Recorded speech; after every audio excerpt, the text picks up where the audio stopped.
మార్కాపురం జిల్లా గిద్దలూరులో 10 టీవీ క్యాలెండర్ను ఆవిష్కరించారు గిద్దలూరు ఎమ్మెల్యే ముత్తముల్లా అశోక్ రెడ్డి. ఈ సందర్భంగా 10 టీవీ యాజమాన్యానికి 10 టీవీ ప్రేక్షకులకు నూతన సంవత్సర సంక్రాంతి శుభాకాంక్షలు తెలిపారు.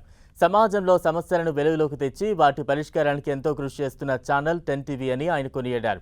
అంతేకాదు 2 తెలుగు రాష్ట్రాల ప్రజల మన్ననలను పొందుతోందని అభినందించారు.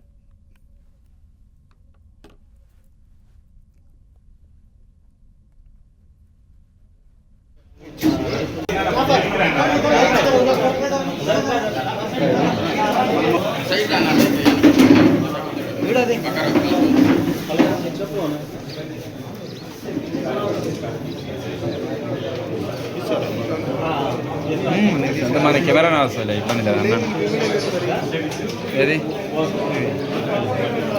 నేను ఎందుకు అన్న షేర్ చేస్తాడు మనకు అన్న